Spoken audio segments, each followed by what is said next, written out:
الوصفة دي للناس اللي بتعاني من رائحة العرق الكريهة والموضوع مسبب لها إحراج وسط الشغل وبين الناس أو حتى كمان في البيت.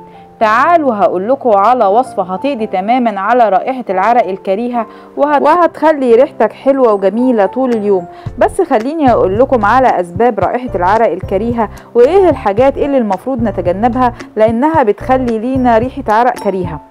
وأول سبب معانا هو ارتداء ملابس فيها بوليستر مع ارتفاع درجة الحرارة مع العرق مع الرطوبة بتتكون بكتيريا وبتسبب رائحة عرق كريهة جدا.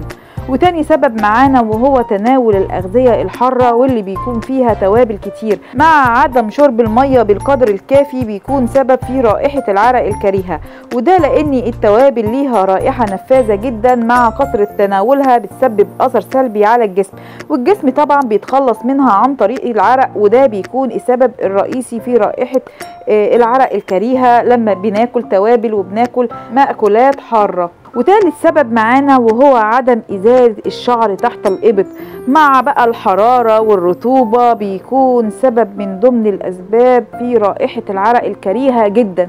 فلازم ومهم إن احنا نزيل شعر تحت الإبط عشان نتجنب رائحة العرق الكريهة.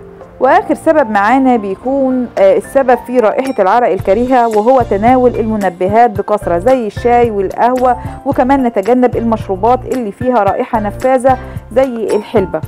ودي كل الاسباب اللي بتخلي لينا ريحة عرق كريهة جدا. تعالوا بقى اقول لكم على الوصفة اللي هتخلصك من الاحراج ورائحة العرق الكريهة وهتخلي ريحة جسمك حلوة طول اليوم.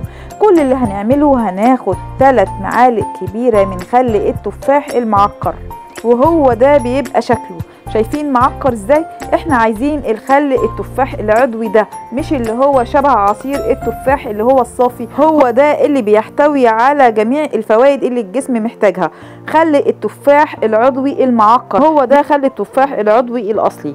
وبعد ما اخدنا 3 معالق كبيره من خل التفاح المعكر هنضيف 3 معالق كبيره من ماء الورد ونحطها في بخاخه ونرش بيها الاماكن اللي فيها تعرق وفيها رائحه عرق كريهه. والتونر اللي احنا عملناه ده يا جماعه من اقوى الوصفات اللي هتقضي تماما على رائحه العرق الكريهه، وفي نفس الوقت هتقتل البكتيريا اللي بتكون السبب في رائحه العرق الكريهه، وطول اليوم هتبقى ريحه جسمك حلوه وجميله وانسى الاحراج تماما.